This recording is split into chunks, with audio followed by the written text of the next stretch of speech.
it kingdom living. I have a question for you.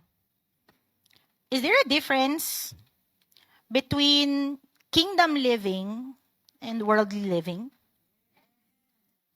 Are you sure? Because you know what, guys? Sometimes people think na there is gonna be so different. On the outside, kingdom living and worldly living may not always be so different. But it is different, right? Ibang-iba siya. Now, I want to tell you 3 things about kingdom living before I start po. First thing that we're gonna learn is that kingdom living is not just spiritual. Okay? Kingdom living will show dun sa pang-araw-araw na aspect of life. Kingdom living involves your work. Can I hear an amen? Kingdom living involves your studies. Does kingdom living involve your relationships? Amen. Does kingdom living involve yung mga hobbies natin? Yes. Every aspect of life, kingdom living is there. Kingdom living is not just a singular life event. Kumbaga, it's just a one-time thing that happened to you. Yes, the moment that you receive Jesus as your personal Lord and Savior, you did not just become a child of God. You are now a citizen of the kingdom of God. Can I hear an amen? Amen. Pero kingdom living is not just a one-time decision. It's can we go continue? Isa pa. At the bottom. It's an everyday decision. In other words, it's a commitment. It's a lifestyle.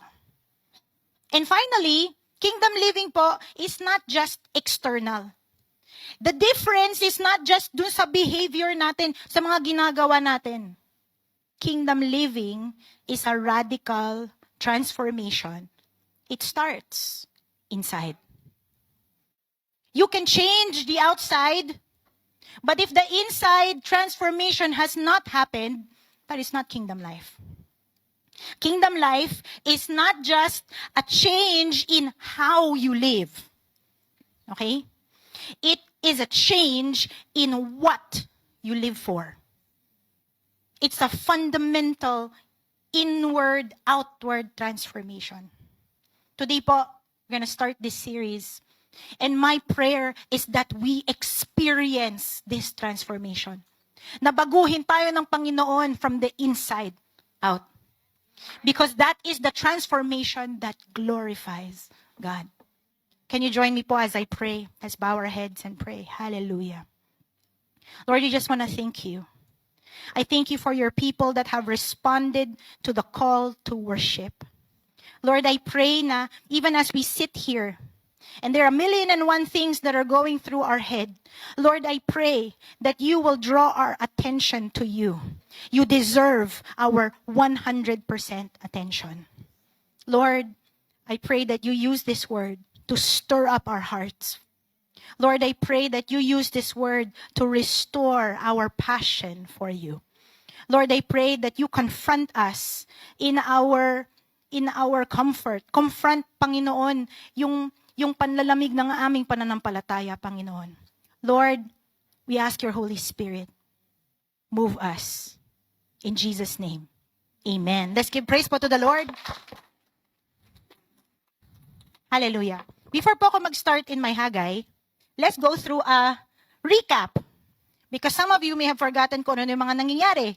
So in Ezra, chapter 1 to 3, the Lord has called a group of Jewish exiles to come back to Jerusalem to rebuild the temple.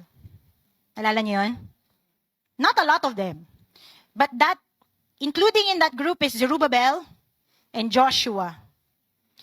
Fast forward to Ezra chapter 4, they want to rebuild and they encounter some enemies. Oh wow. Kahit sa Bible may kontrabida. Okay? And these enemies managed to stop the work. And the stopping lasted not just for 1 year or 2 years. It lasted 14 to 17 years. Tagal, di ba? During that time, do you think walang ginawa yung mga Jewish people? Did they just whatever? Of course not, right? They are there in Jerusalem. And so they decide to busy themselves with their own house. So instead of rebuilding the temple, they started to work on their own house. Now, let's go to Haggai chapter 1. 14 to 17 years after the work has stopped, the Lord confronts the people through the prophet Haggai. Okay po ba? Now what we're going to do, we're going to be reading Haggai chapter 1. If you have your Bible, you can go there too. I'm going to read from the NIV. And I'm going to ask the church to help me po. There will be parts. Can you go forward one more? Do you see that white thing? You're going to read that part. Okay? Salitan tayo, okay? Balik tayo sa verse 1. Ayan. Okay, so I'm going to read Haggai chapter 1, verse 1. In the second year of King Darius, on the first day of the 6th month, the word of the Lord came through the prophet Haggai to Zerubbabel, son of Shealtiel, governor of Judah, and to Joshua, son of Jozadak, the high priest. Verse 2. This is what the Lord Almighty says. Read. The time has not yet come to rebuild the Lord's house. Whoa. Verse 3. Then the word of the Lord came through the prophet Haggai. For you yourselves to be living in your paneled houses while this house remains a ruin. You know, guys, there's more people here, but I feel like these guys are really loud. Well, let's do again. Let's go. 5, verse 5. Okay. Now this is what the Lord Almighty says. Okay. Now, this part medyo is going to be brisk. Okay, are you ready? Remember, this is the Lord talking to Israel. He said, you have planted much. You eat. You drink. You put on clothes. You earn wages. Oh no, that's horrible. Verse 7, this is what the Lord Almighty says. Give careful thought to your ways. Nako, pangalawa na yan, ha? Go up into the mountains and bring down timber and build my house. Pleasure in it and be honored, says the Lord. Verse 9, you expected much. But see, it turned out to be little. What you brought home, I blew away. Oh. Who blew away? Why? Declares the Lord Almighty. Because of my house, which remains a ruin, while each of you is busy with your own house. Oh. Oh, verse 10. Therefore, because of you, the heavens have withheld their dew, and the earth its crops. I called for a drought on the fields and the mountains, on the grains, the new wine, the olive oil, and everything else the ground produces, on people and livestock, and on all the labor of your hands. Remember, guys, this is the effect, the consequences of their choices and their actions. Verse 12. Then Zerubbabel, son of Shealtiel, Joshua, son of Jozadak, the high priest, and the whole remnant of the people obeyed the voice of the Lord their God and the message of the prophet Haggai, because the Lord their God had sent him, and the people feared the Lord. May we be blessed by the reading of God's word. When you read po the scriptures, you notice things about our God. Clearly, his people have failed. But instead of directly confronting them and sabihin sa kanila, wala na, tapos na, pagod na ako sa inyo, the Lord wants to give them a chance again. But he doesn't directly tell them what their problem is. Instead, he asks them questions. Remember when Adam and Eve fell into sin? And God was like, where are you? Di ba alam ng Panginoon kung nasan sila? No, di ba? But he's asking them for a purpose. When Esau got angry because he was so jealous of his brother, instead of the Lord telling him, saying, you're going to kill your brother, he says, why are you angry? Same thing. Today po, we're going to go through some of the things that God said. And we're going to realize, and we're going to see, what was the real problem? What was the issue? Okay? So, let's go to verse 2. Notice what it says. It says, these people. Say it. These people. Okay? Now, I want you to understand po, in Scripture, whenever God refers to His people as these people, or sometimes this people, that means He is angry.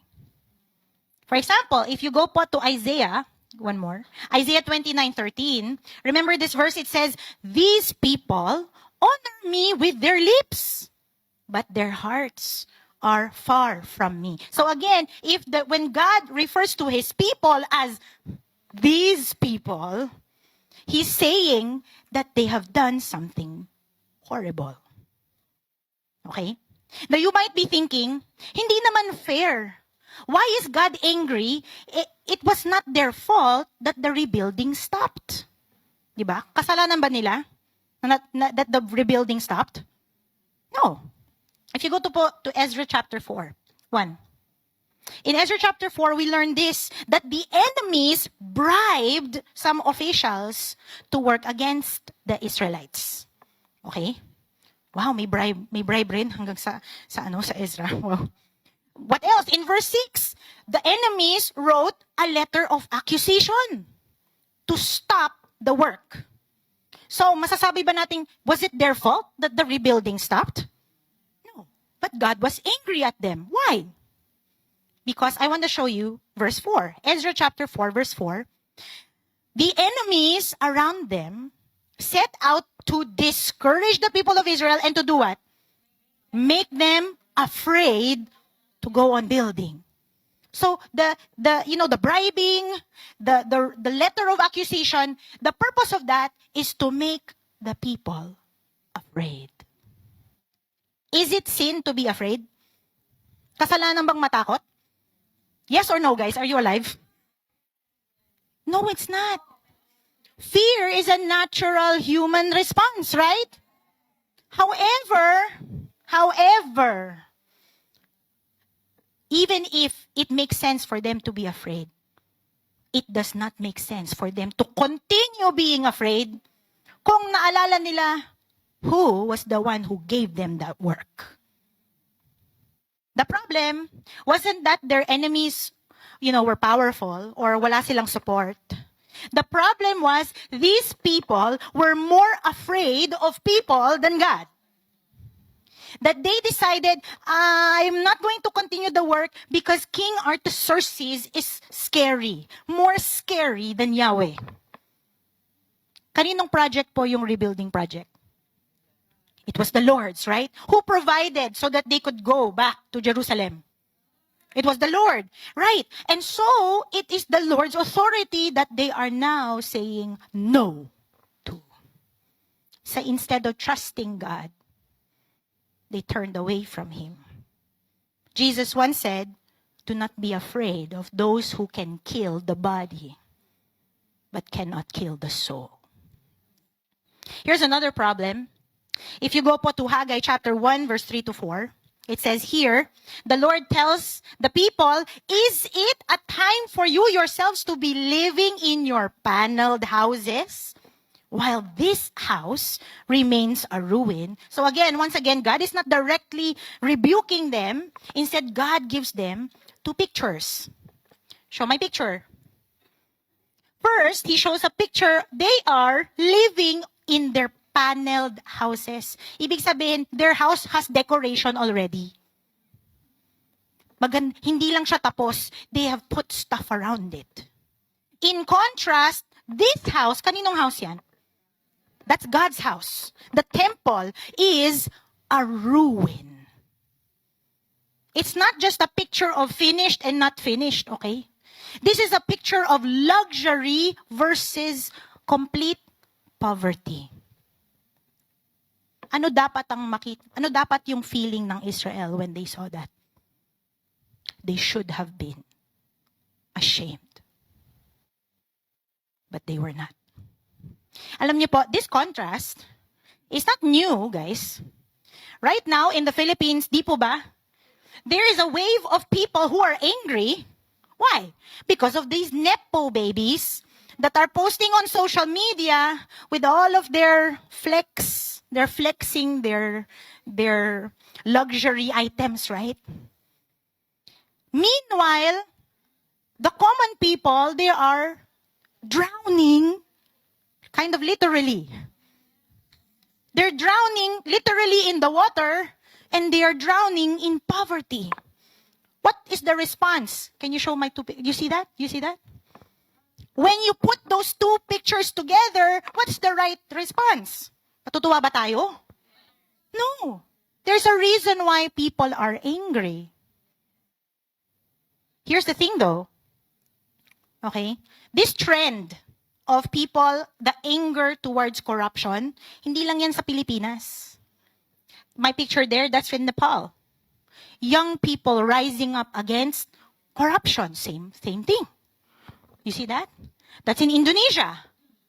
Young people standing up because they're so angry that government officials are living these luxurious lives while yung mga taong bayan, they are suffering. You see what I mean? When you see these two contrasting things happening at the same time, the right response should be frustration and anger. This is not right. But you know, notice what is not happening in Israel. They don't care. These people had an attitude problem. They cared so much about themselves, and they cared so little for the things of God. Question, why does the temple matter? So what if God's temple is like that? Well, you remember the temple was a physical symbol of the covenant relationship. The temple is a symbol of God's presence and His power. So, for the people of Israel, taking care of God's house is a demonstration of their devotion. It's a demonstration na nire-respeto nila ang Panginoon. Do you understand? So, neglecting the temple is sin against God. Because what they are saying is, I don't care about you. I don't care if your house is like that. My house is great. Do you see how wrong that is, di ba? If the exiles really loved God, kung talagang committed sila dun sa pinapagawa ng Panginoon sa kanila, seeing the temple should have broken their heart. How do I know that? Because, do you remember King David? Remember King David? At one point, there was no temple, there was a tabernacle. And when King David became king and he had a palace, nakatira na siya sa kanyang malaking palasyo, he says this, here I am, living in a house of cedar, while the ark of God remains in a tent. Guys, that is the right response, right? Because he loves God so much, because he cares, he cannot even enjoy the comfort and the luxury of his palace, because he loves God so much that it bothers him. Question ko po sa inyo, how about us? Where is our passion? Can you go forward? Is our passion for God?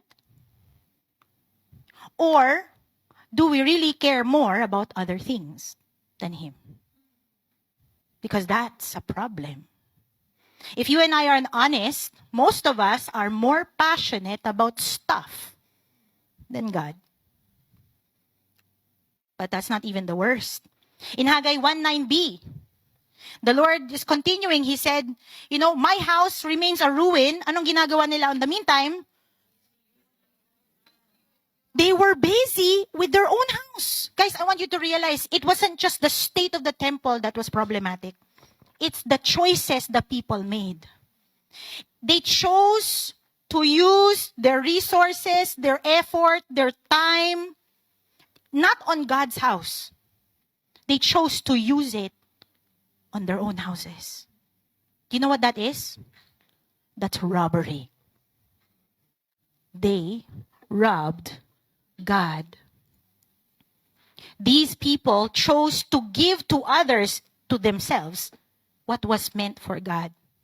They robbed God. How do we rob God? How do we rob God? Can you go forward? We rob God when we take what was set apart for God. Kung para sa Panginoon, dapat ibigay sa Panginoon. Can I hear an amen? Amen. These exiles, bakit sila pumunta ng Jerusalem? They went to Jerusalem to rebuild the temple, right? But instead, they used their time and their effort on their own houses. Therefore, they robbed God. And you know po, it's the same with us. God has given us so many things. Can I hear an amen? He has given us abilities. He has given us jobs. Yes, and some of you may think you have no money, but God has given you money. He has given you time. He has given your life. Why? He has given it so that you can serve Him with it. And when we choose to say to God, I am sorry, I am busy with my own life, you know what you're doing? We are robbing God. When you put all of this together, you show my thing. You start to see why God was so angry with these people. No? First of all, they have this misplaced fear. Mas takot pa sila sa tao kaysa sa Panginoon. They have misplaced passions. Instead of caring for the house of God, for the things that God cares about, they care only about their own comfort. And instead of giving to God what He deserves, they gave it to something else. They gave it to themselves. That's misplaced priorities. And all this shows you guys, God's people are not living the kingdom life.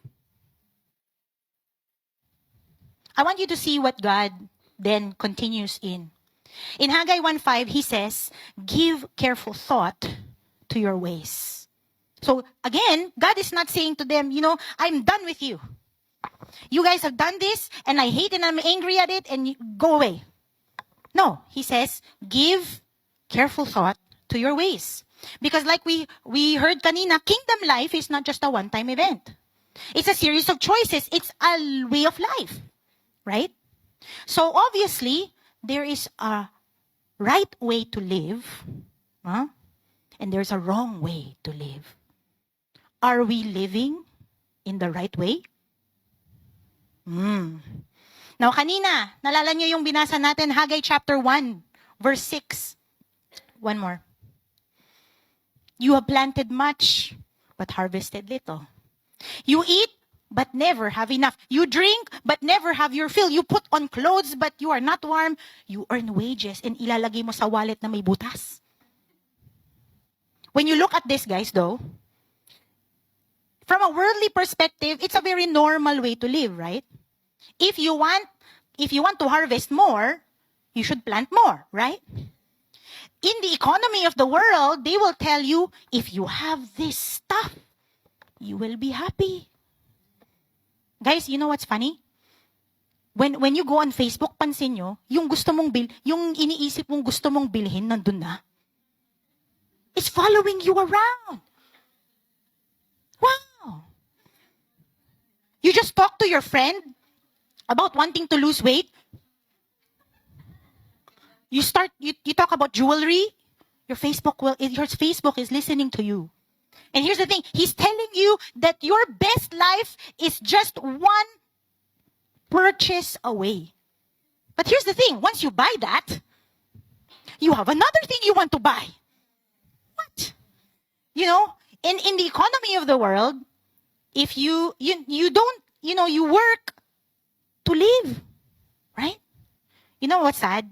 Do you remember that girl, yung ating kababayan that was on the bus? Then pauwi na. Tas hindi man lang nakaabot. Isn't that horrible? That you work so hard and then at the end, hindi mo man lang nalasap yung for good life. That's horrible. But guys, I want to show you guys, again, this is perfectly normal from a worldly perspective. Because this is the way of life for worldly people. Handa na ba kayo? How many of you know that that is a horrible way to live? Yeah. Give you 2 reasons why. Number 1, why is worldly living so horrible? Number 1, worldly living leads to disappointment. You know, I googled pursuing happiness. You show my picture. Ayan na siya. So the woman has a net and she's chasing her dreams. Do you think she's gonna catch it? Mahuhuli ba niya yan? Di ba hangin yan? Isn't that air?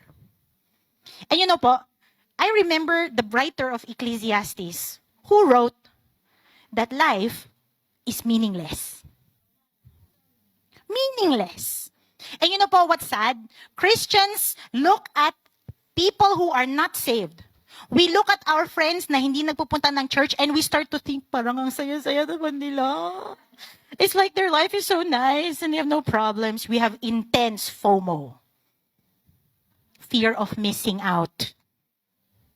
And we look at their life and think, maybe it's better if sometimes I don't go to church. Or maybe, I won't spend time with God anymore. Guys, do not envy people in the world. You know why? The problem with this kind of life is that they will seek their entire life and they will never find the satisfaction. Never. Okay? They will never find it. But here's another reason why this kind of life is horrible.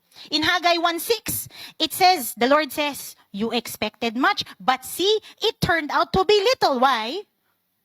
What you brought home, I blew away. Who blew it away? God.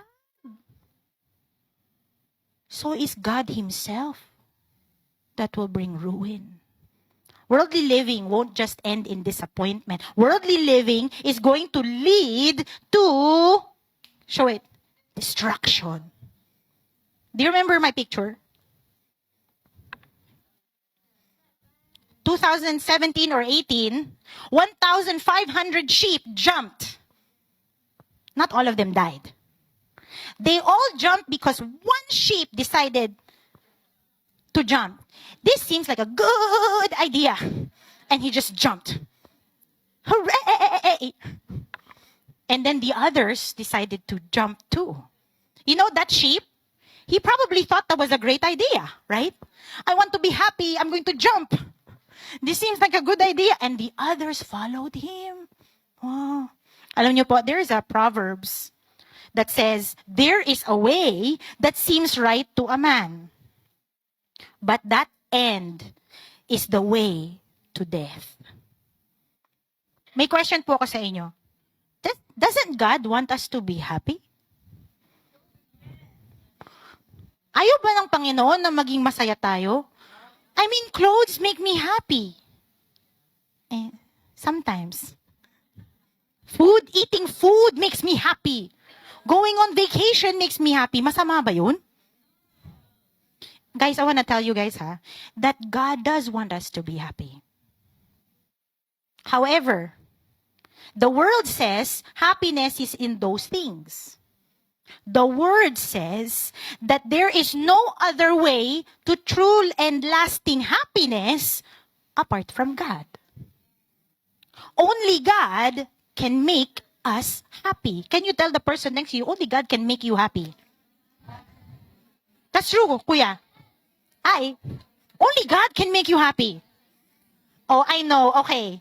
Some people will say, Pastor, yan palagi natin sinasabi sa church, pero it doesn't feel that way. Guys, either the word is true or everything we believe is lie. Okay? James 1:17 says that every good and perfect gift comes from the Father, right? So God is the source of all things good. So if it's not from God, even if it looks good, it is not good. Oh. I love yung sinasabi ng psalmist, Psalm 16 verse 2. This writer says, apart from God, I have no good thing. This is true. The Lord calls on Israel to consider yung paraan ng kanilang pamumuhay because worldly living leads to death, not life.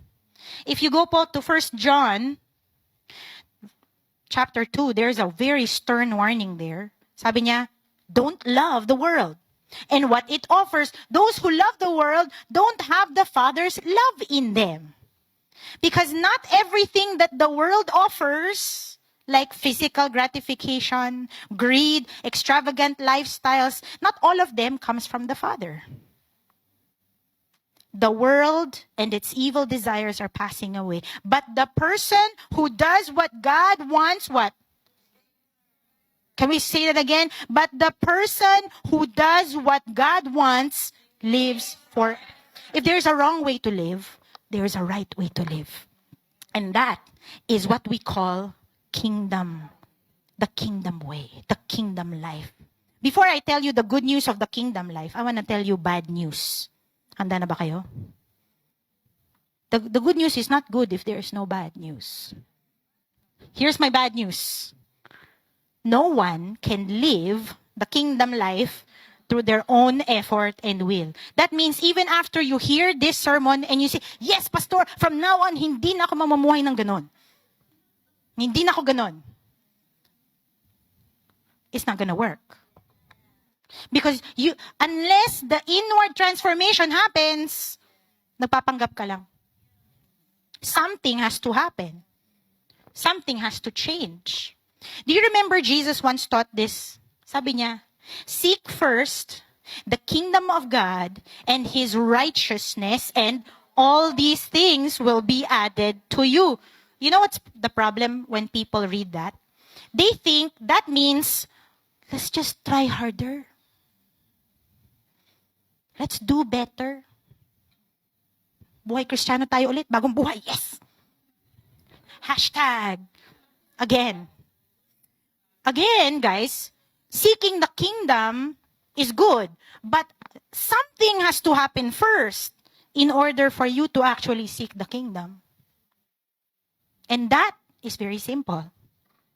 You need to surrender the throne of your heart to King Jesus. You cannot seek the kingdom of God if Jesus is not your king.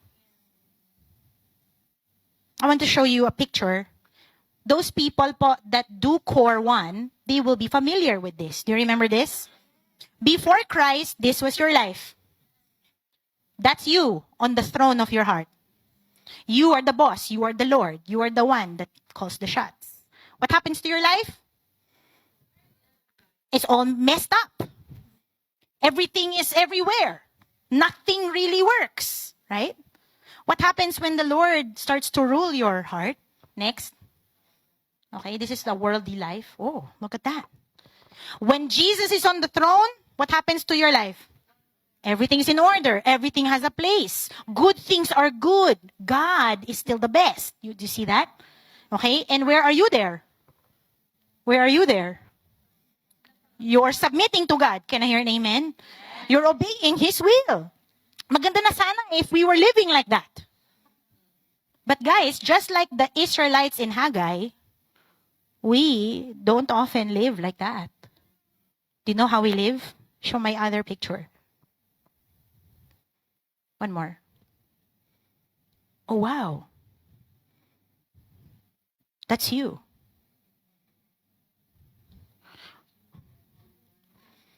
You see that? Who's sitting on the throne? Oh, it's the self. And where's Jesus? Well, He's just there. Wow. So you know Jesus now. You like Him. Sometimes you love Him. He's your Savior. But He's not your Lord. So you're a Christian, but you live like the world. Do you know what happens when you live like that? Yes, what happens is that you will have misplaced fears. Mas matatakot ka sa tao kaysa sa Panginoon. You're going to be afraid, what if I lose my job? If I do what's right? I can't do that. What else? You're going to have misplaced passions. You're going to put other things as more important than God. And yes, you are going to choose other things and do other things and give to others what is supposed to be for God. The fact that we do this is symptom that Christ is not our King. Only when Christ is King can kingdom people live a kingdom life. What happens when you decide, when we surrender to the lordship of Jesus? Quickly, very quickly. First of all, kingdom people fear the Lord. If you read Haggai chapter 1, you notice the Lord shows the punishment, right? There is punishment on the Israelites. They have a drought on everything.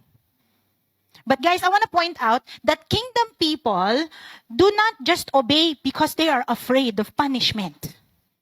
Kingdom people do not obey because if I do good, God is going to bless me.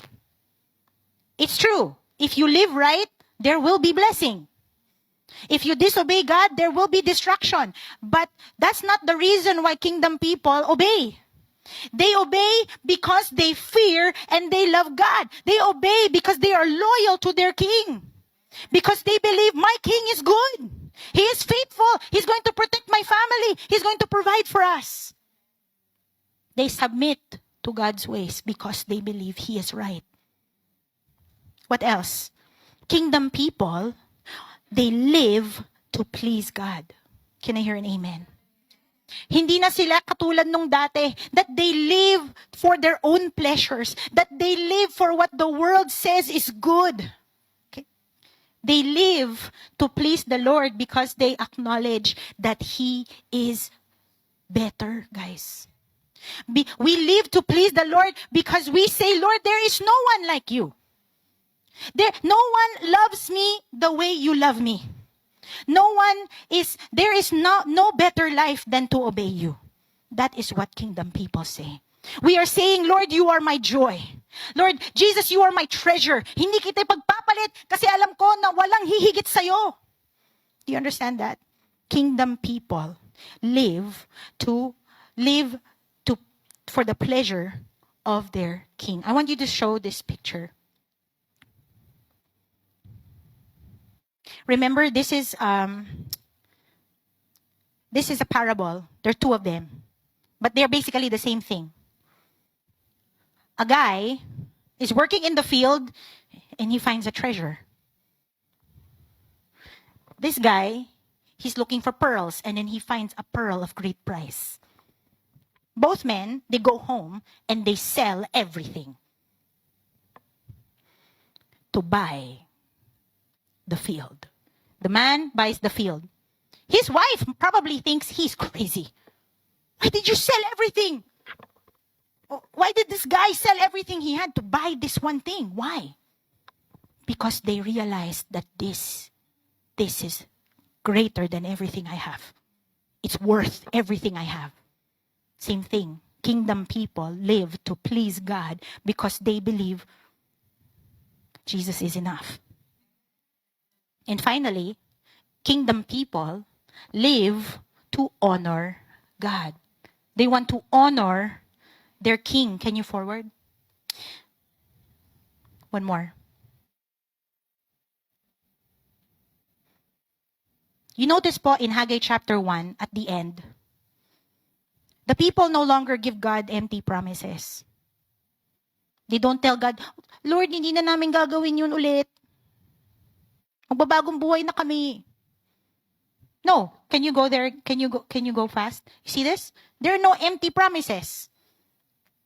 What do? They obey. We honor God not with words. We honor God with obedience. Today, I tell you, the Lord is calling His people to acknowledge Him. If you have not lived right, you must surrender the throne of your heart to the King. Because the way you are living now, you will never get what you actually want. Jesus once said, He is the only way, the only truth, and the only life.